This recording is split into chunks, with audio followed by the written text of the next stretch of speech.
নমস্কার, CNN 24 সংবাদে আমি সারথী আপনাদের স্বাগত জানাচ্ছি। প্রথমে সংবাদ শিরোনাম। অবিরাম বৃষ্টিতে অন্নপূর্ণা ঘাটে বিরাট নদী ভাঙন অবস্থা পরিদর্শন করলেন বিধায়ক দীপায়ন চক্রবর্তী।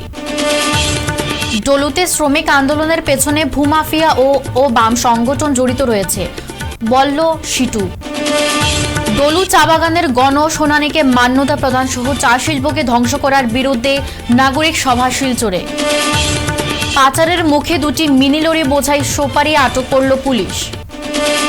এবারে সংবাদ বিস্তারিত। শিলচর অন্নপূর্ণা ঘাট এলাকার বিরাট নদী ভাঙনের অবস্থা CNN 24-এ বিশেষভাবে সম্প্রচারিত হওয়ার পর নড়েচড়ে বসল শাসক দল বিজেপি। রবিবার গুয়াহাটি থেকে বিমানে শিলচর অবতরণ করে বিধায়ক দীপায়ন চক্রবর্তী দলীয় কর্মকর্তা সহ জলসম্পদ বিভাগের আধিকারিকদের সঙ্গে নিয়ে অন্নপূর্ণা ঘাট সংলগ্ন বিরাট নদী ভাঙন এলাকা পরিদর্শন করে সমস্যার বিষয়ে অবগত হন।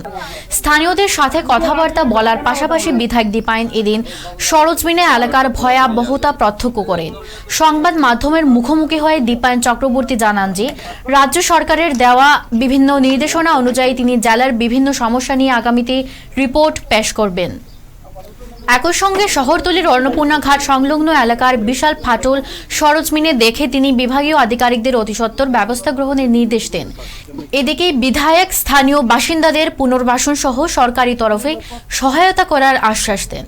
করবেন যে শিলচর শহরে এভাবে কোনো জলের সন্ধান আমরা পাইনি। তার মূলত কারণ আমি মনে করি যে আমরা বিগত কিছুদিন আগে আমরা রাঙ্গির খাল সাফাইয়ে হাত দিয়েছিলাম, আপনারা দেখেছেন। সেখানে গার্ডওয়াল বানানোর কথা দুপাশে, সেটা সরকার চিন্তা করছে। যেহেতু এখন বৃষ্টির মরশুম, এটা হবে না, আমি ভাবি যে অক্টোবর নভেম্বর মাসে সেই কাজকে আমরা ধরতে পারবো। কিন্তু তার আগে টেম্পোরারি বেসিস পাবলিককে রিলিফ দেওয়ার জন্য আমরা সেই কাজ শুরু করেছিলাম। আর মাত্র 20 দিন সেই কাজ করার পর আমরা লক্ষ্য করেছি শিলচর শহরে আজকে জলের, যেটা আমরা ভাবি যে জল একটু বৃষ্টি হলেই জল হয়ে যায়, সেটা হয় না। নদীর পাড়ে যারা বসবাস করছেন, নিতান্ত গরিব বলেই ওনারা বসবাস করছেন। আমরাও চিন্তা করব সরকার থেকে কি করে তাদেরকে পরবর্তীকালে জায়গা দিয়ে তাদের পুনর্বাসন করা যায়। কিন্তু নদীর পাড়ে থাকা উচিত নয় বলে আমি অন্ততপক্ষে মনে করি। আমি তাদেরকে রিকোয়েস্ট করছি, আপনাদের মাধ্যমেও সকলকে রিকোয়েস্ট করতে চাই, অনুরোধ করতে চাই যে আপনারা সে ব্যাপারে চিন্তা করুন। এই প্রোটেকশন ওয়ার্ক কমপ্লিট হওয়ার পর আমি মনে করি সেই ভাঙনটাকে রোধ করতে আমরা পারবো। তো এই মুহূর্তে আমার মেসেজ তাদের জন্য যে আপনারা পরবর্তীকালে চিন্তা করুন আপনারা কোথায় থাকতে হবে। কিন্তু এই মুহূর্তে তাদের যে অসুবিধা, সেই অসুবিধার জন্য আমি আগেও বলেছি, আবারও বলছি যে আমরা সরজমিনে দেখতে এসেছি তাদেরকে কোথায় নিয়ে রাখা যায়, তাদেরকে কি করে কি সাহায্য করা যায়, সেটার জন্য আমরা। ডলু চা বাগানে কেন্দ্র ও রাজ্য সরকারের প্রস্তাবিত গ্রিনফিল্ড বিমানবন্দরের জমি অধিগ্রহণের বিরুদ্ধে শ্রমিক আন্দোলনের পেছনে ভূমাফিয়া ও বাম সংগঠন জড়িত রয়েছে।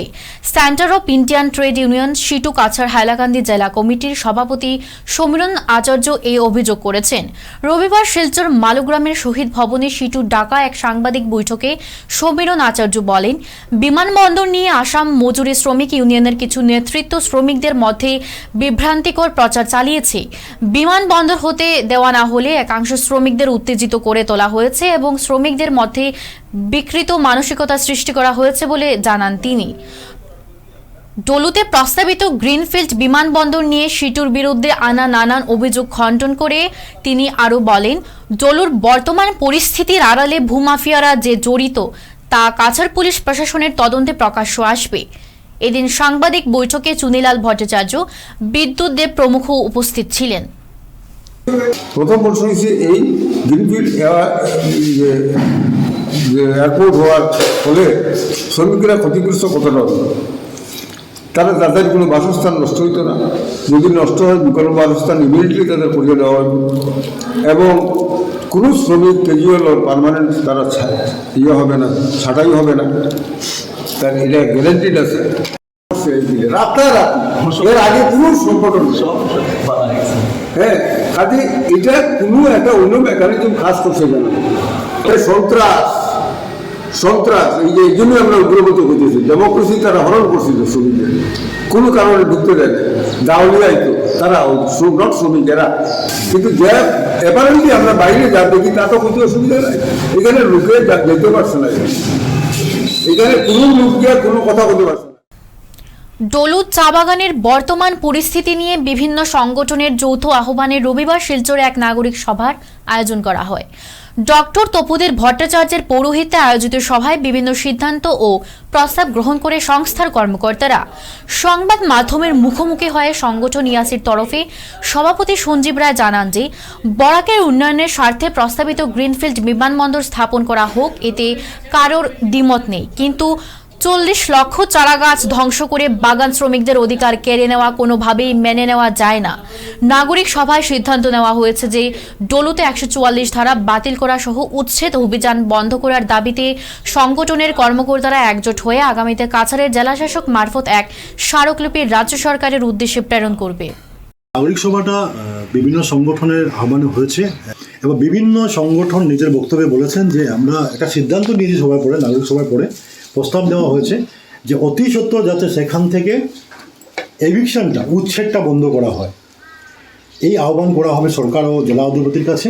দ্বিতীয়ত 144 যে ধারা বলবৎ আছে সেটা উঠানো হয়। তৃতীয় হচ্ছে যে এয়ারপোর্ট অথরিটি অফ ইন্ডিয়া 3টা জায়গার উপরে সার্ভে করেছিল এবং ওরা রিপোর্ট দিয়েছিল যে ডলু, খড়িল এবং শিলকুড়িতে এয়ারপোর্ট হতে পারে। যদিও হয়তো অন্য অজ্ঞাত কারণে অনেক প্রেশারে ডলুকে চয়ন করা হয়েছে। আমরা বলছি যেখানে 2000 পুলিশ সিআরপি মোতায়েন করা হচ্ছে, যেখানে 200 বুলডোজার লাগানো হচ্ছে, যেখানে লাঠিচার্জ করে সরিয়ে লোককে 40 লক্ষ চারা গাছকে উঠিয়ে এয়ারপোর্ট বানাবার চিন্তাধারা করা হচ্ছে, সেটা না করে দ্বিতীয় যে প্রস্তাব ছিল খলিল বাগান, তৃতীয় যে প্রস্তাব ছিল শিলকুড়ি চা বাগান, সেখানে যাতে এয়ারপোর্টটা বানাবার প্রস্তাব আবার গ্রহণ করা হোক। ডলু, লালবাগ, ময়নাগড়, কাছাড়, বোরাকের বিভিন্ন বাগান থেকে উজাড় করে বিজেপিকে ভোট দেওয়া হয়েছিল। প্রতিদান কী হয়েছে? প্রতিদান আজকে ওরা ঘর উচ্ছেদ হচ্ছে, চারা গাছ উচ্ছেদ হচ্ছে। তাহলে ইতিহাস কখনো ক্ষমা করবে না এবং এর প্রতিদান আগামীকে রাজদীপ বাবুকে বলুন, বিজেপিকে বলুন, আগামীতে দিতেই হবে। ফাঁড়িপথে ত্রিপুরা থেকে অসমের কাঁঠালতলি ও কুকিতলে পৌঁছে পাথারকান্দিতে পাচারের মুখে 2টি মিনি লরি বোঝাই শুকনো সুপারি আটক করল স্থানীয় সোনাখিরা চেকগেটের পুলিশ। জানা গেছে একটি টাটা ডিআই মিনি লরি অবৈধ উপায়ে পুলিশের চোখে ধুলো দিয়ে ফাঁড়িপথে কলকলিঘাট রেল স্টেশনের পাশে পৌঁছালে গোপন সূত্রের ভিত্তিতে সোনাখিরা পুলিশের একটি দল তাদের পিছু ধাওয়া করে। এতে লরি চালক সহ পাচারকারীরা অবস্থা বেগতিক দেখে লরি দুটিকে এক গোপন স্থানে নিয়ে গিয়ে সুপারিগুলো নামিয়ে গাড়ি দুটি খালি করে নিরাপদে কেটে পড়ার চেষ্টা করে, কিন্তু শেষ রক্ষা হয়নি। এমন সময় পুলিশের দলটি অকস্থলে পৌঁছে গেলে সুপারি সহ 2টি মিনি লরি বাজেয়াপ্ত করে, কিন্তু গাড়ির চালক তার আগে গা ঢাকা দেয়। আচ্ছা, তারপরে এখন কে ধরছে গুয়াটা? কত বস্তা গুয়া? আচ্ছা, এখন মালটার কই যাইতেছে? ড্রাইভার কই গেছে? এই জায়গাটার নাম কিটা? কিটা ধরছে এখানে পুলিশে? সুপারি, বার্মি সুপারি না এটা? কয় গাড়ি ধরছে? আপনার নাম? বাড়ি? এনআইটি ক্যাম্পাসে সিনিয়র স্টুডেন্টদের র্যাগিংয়ের নামে অতর্কিত হামলায় রক্তাক্ত রাজেন দাসের সুবিচারে কি আইনে ব্যবস্থা নিল এনআইটি কর্তৃপক্ষ? এই প্রশ্ন ছুড়ে হুঙ্কার দিল আকসা। রবিবার এক সাংবাদিক সম্মেলন ডেকে আক্রান্ত ছাত্র রাজেনকে পাশে রেখে আকসার উপদেষ্টা রূপম নন্দী পুরকাইস্ত এনআইটির ভূমিকায় অসন্তোষ ব্যক্ত করে ক্ষোভ উগরে দেন। 17 দিন অতিক্রান্ত সত্ত্বেও এনআইটি দৃষ্টান্তমূলক পদক্ষেপ কেন নেয়নি প্রশ্ন ছুড়ে দেন রূপম নন্দী। এনআইটি কর্তৃপক্ষের দিকে বৈষম্যমূলক আচরণের অভিযোগ এনে আক্রান্ত রাজেনের সুবিচারের জোরালো দাবি জানান তিনি। অন্যথায় আকসা বৃহত্তর আন্দোলন গড়ে তুলতে পিছু পা হবেন না বলে সাফ জানিয়ে দেন রূপম নন্দী পুরকাইস্থ। 28 এপ্রিল রাত্র আনুমানিক 11:45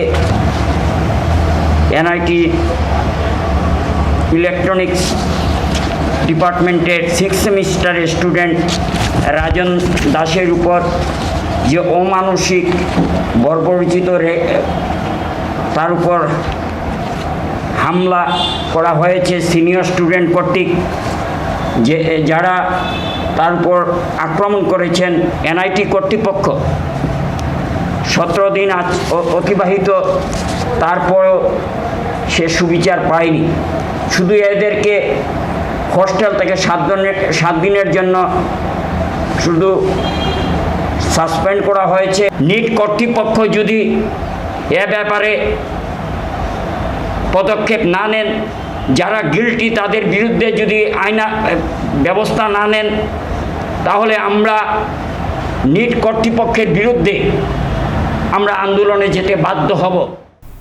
বন্যায় বরখলা বিধানসভার বালাছড়া চা বাগান এলাকার অনেক পরিবার গৃহহারা। বন্যায় জলে ভেসে গেছে তাদের কাপড় চোপড়, আসবাবপত্র।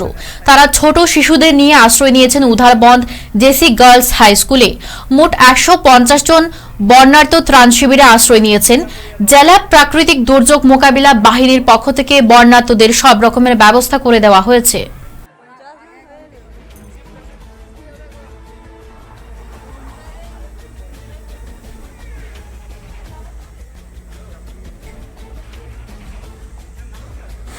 আপনি দেখতে পাচ্ছেন এখানে শরণার্থীরা এসেছেন, বন্যা যাদের বাড়িঘর এফেক্টেড হয়েছিল বালাছড়া এরিয়ার প্রায় 150 জন আবালবৃদ্ধ বনিতা। আমাদের হেলথ ডিপার্টমেন্ট থেকে আমাদেরকে এখানে পাঠানো হয়েছে যাতে আমরা এখানে একটা হেলথ স্ক্রিনিং এবং যা যা চিকিৎসা আমাদের দরকার সেই অনুযায়ী আমরা স্টেপ নিই। স্কুল কর্তৃপক্ষ এখন সহযোগিতা সহযোগিতা তো আমি ফার্স্টে প্রথমে তো বললাম আমাদের স্কুলে থাকার প্রভিশন আর নার্সের ব্যাপার আমার স্কুল তরফ থেকে, আর বিবেকানন্দ গভর্নমেন্ট থেকেও তো সব কিছু প্রোভাইড করা হয়েছে। আর আমি বিশেষ করে একটা গত কদিনের ধারা বর্ষণে কালাইন বাজার সংলগ্ন 6 নম্বর জাতীয় সড়কের দুপাশের কিছু ঘরবাড়ি কৃত্রিম বন্যার জলে তলিয়ে গেছে। এতে বাজার সংলগ্ন স্থানে স্থিত কাটিগড়া আইসিডিএস প্রজেক্ট কার্যালয়ের গোদাম ঘরে আকস্মিকভাবে বন্যার জল প্রবেশ করে গোদামে মজুদ মা ও শিশুদের পুষ্টিকর খাদ্য সামগ্রীর প্রায় 150 বস্তা চাউল এবং 50 বস্তা মটর জলে ডুবে নষ্ট হয়ে গেছে বলে জানিয়েছেন আইসিডিএস কাটিগড়া কার্যালয়ের স্ট্যাটিস্টিক্যাল অ্যাসিস্ট্যান্ট দেবরাজ নাথ এবং কার্যালয়ের বড়বাবু অলোক মজুমদার, তানবীর আহমেদ সহ অন্যান্যরা। কাটিগড়া থেকে CNN 24 প্রতিনিধি হিল্লাল চৌধুরীর প্রতিবেদন। আমি জানাইতে চাই যে আমার গতকালকে বা ধারাবর্ষণের কারণে আমার অফিসের গোডাউনে ফ্লাড এফেক্টেড হয়ে গেছে, যেখানে আমার 25 দিনের THR সাপ্লিমেন্টারি নিউট্রিশন প্রোগ্রামের আন্ডারে আসছিল চাউল আর মটর। তাতে অ্যাপ্রক্সিমেট 50-এর মতো আমার মটরের বস্তা খারাপ হয়েছে, আর 100-150 বস্তার মতো আমি এখনো পুরো কাউন্ট করতে পারছি না, গেলেও মধ্যে কিছু বস্তা আছে। হ্যাঁ, সব 100-র মতো বা একটু বেশি হইতে পারে চাউল আমার মজুদ। আমি বেতন কর্তৃপক্ষেরও জানাইছি, অর্ডার মতে আহে আর কি। এটা আসলে মার্চ মাসের অর্ডার, তো এখন পাইছি। বন্টন আমি অলরেডি গতকালকে পর্যন্ত 8টা সার্কুল আমার বন্টন হয়ে গেছে। আজকে আরো 4টা সার্কুল বন্টন করার কথা আছে। সকালবেলায় গোডাউন তো সব পরিস্থিতি আপনারা সবাই দেখা কাটিগড়ার পরিস্থিতি, তো আমি যা পারছি আর এই মোটামুটি যা ভালো মাল মধ্যে আমি মাল কিছু ডিস্ট্রিবিউট করতে, কিছু মাল আমার বাড়ছে ওই গোডাউন থেকে আমি আমার অফিসে আনিয়ে ডিস্ট্রিবিউট করে রাখি। সুরক্ষিত আছে।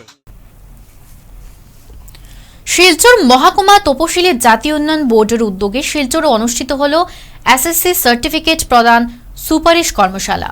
রবিবার রাঙেরখাড়িতে বিজেপির নিউ শিলচর মণ্ডল সাধারণ সম্পাদক মিঠুন রায়ের পৌরোহিত্যে অনুষ্ঠিত কর্মশালায় শতাধিক তপশিলি জাতিভুক্ত লোককে সার্টিফিকেট প্রদানে সুপারিশ দেন শিলচর মহকুমা তপশিল জাতীয় উন্নয়ন বোর্ডের চেয়ারম্যান আইনজীবী নিহার রঞ্জন দাস। এদিনের কর্মশালায় বক্তব্য রাখেন বিজেপি কাছাড় জেলা কমিটির সহসভাপতি গোপাল কান্তি রায়, নিউ শিলচর মণ্ডল সাধারণ সম্পাদক মিঠুন রায়। উপস্থিত ছিলেন শিলচর মহকুমা তপশিল জাতীয় উন্নয়ন বোর্ডের সদস্য যথাক্রমে বাবুল কেওয়াট, বিজেপি তপশিলি জাতির মোর্চার জেলা সম্পাদিকা রাজশ্রী দাস সহ অন্যান্য। এসসি সার্টিফিকেটের জন্য অনেক হেনস্থার শিকার হতে হয়। আমরা দেখেছি এবং লক্ষ্য করেছি, কেউ 1000, 1500, 2000 টাকা দিয়েও এসসি সার্টিফিকেট ঠিক করতে পারলে বুঝেন না, অনেকে বুঝেন না এসসি সার্টিফিকেটটা কিভাবে করতে হয়। আর এসসি সার্টিফিকেট যদি না থাকে, এসসি মানুষ হিসেবে সরকার যে ফেসিলিটি দেয় সেই ফেসিলিটি তো পাবে না। গত 2-3 দিন আগে রবিবার হাইলাকান্দি রটারি ক্লাবের ব্যবস্থাপনায় ও আসাম হার্ট কেয়ার সোসাইটির সহযোগিতায় হাইলাকান্দি রটারি ক্লাবে এক হৃদরোগ পরীক্ষা শিবির ও সচেতনতা সভা অনুষ্ঠিত হয়। শুরুতে স্বাগত বক্তব্য রাখেন ক্লাবের প্রাক্তন সভাপতি শঙ্কর চৌধুরী। এরপর উপস্থিত উপত্যকার বিশিষ্ট হৃদরোগ বিশেষজ্ঞ ডক্টর আহমেদ হোসেন চৌধুরীকে উত্তরীয় ও সম্মাননা দিয়ে সংবর্ধনা জানান ক্লাব সম্পাদক বিজয়নী ভট্টাচার্য এবং ক্লাব সভাপতি কানাইয়া সারদা। এছাড়া উপস্থিত ছিলেন প্রাক্তন সভাপতি সমীরণ পাল, প্রীতিকণা পাল ও বিভাভূষণ চক্রবর্তী। এদিন বিভিন্ন মেডিসিন কোম্পানির পক্ষে বিনামূল্যে ব্লাড সুগার, ব্লাড প্রেশার ইত্যাদি পরীক্ষা করা হয় এবং স্বল্প মূল্যে ইসিজি করা হয়। ক্লাব সভাপতি কানাইয়া সারদা জানান প্রায় 50 জন হৃদরোগী এই শিবির থেকে উপকৃত হন। আমরা রোটারি ক্লাবের তরফ থেকে একটা হার্ট চেক আপ ক্যাম্পের আয়োজন করেছি। ডক্টর আহমেদ বিশিষ্ট কার্ডিওলজিস্ট তিনি এসেছিলেন, আর 50 জন থেকে বেশি, অ্যাপ্রক্সিমেটলি 50 জন রোগী এখানে তাদের এই ফ্যাসিলিটিটা নিয়েছেন। তো জনসাধারণের আশীর্বাদ থাকলে এটা কন্টিনিউ থাকবে। রবীন্দ্র কলাক্ষেত্র ও আর্ট নিকেতন সংস্থার ব্যবস্থাপনায় শিলচর, তারাপুর, রায়গড় এলাকায় আর্ট অ্যান্ড ক্রাফট কর্মশালা অনুষ্ঠিত হয়েছে। এদিনের কর্মশালায় অংশগ্রহণকারী শিক্ষার্থীদের mobile cover design, bat cover design, tie and dye, pot printing, glass printing আদি শেখানো হয়। এদিনের কর্মশালায় শিলচর সহ করিমগঞ্জ, হাইলাকান্দি, বদরপুর, কালাইন এলাকা থেকে মোট 350 জন ছাত্রছাত্রীরা অংশগ্রহণ করেন।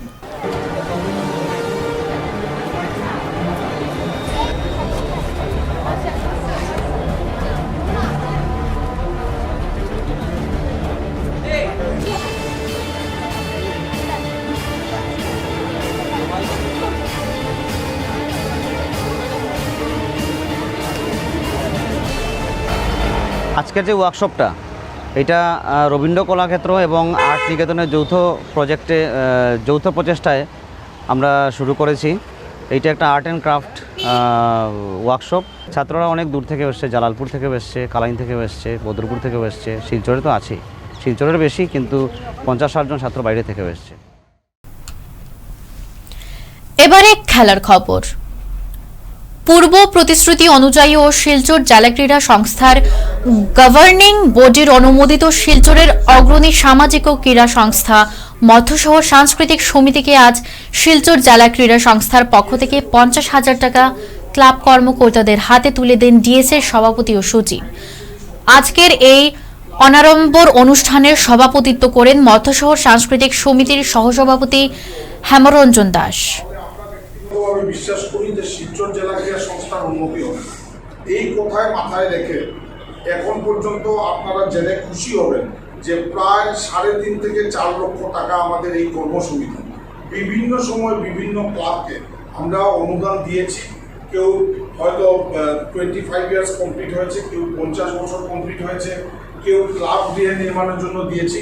সেই অনুযায়ী মধ্যশহর ক্লাব শিলচর জেলা ক্রীড়া সংস্থায় একটি আবেদন করেছিল এবং সেই আবেদন আমরা গভর্নিং বডির মিটিংয়ে নিয়েছিলাম এবং সেই গভর্নিং বডির মিটিংয়ের সিদ্ধান্ত মতেই আজ আমরা 50,000 টাকার চেক আপনাদের হাতে তুলে দেব এবং সেটার পুরো কৃতিত্ব কিন্তু আমাদের শিলচর জেলা ক্রীড়া সংস্থার সেই গভর্নিং।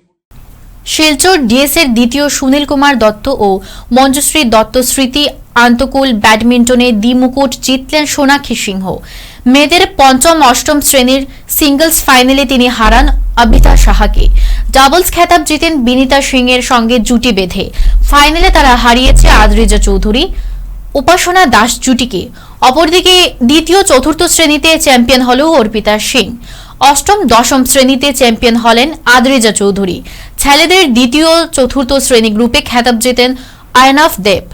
5ম, 8মেতে চ্যাম্পিয়ন হন সুৎসারাজা বসুমাতারি। আজকের মতো CNN 24 সংবাদ এ পর্যন্তই। নমস্কার।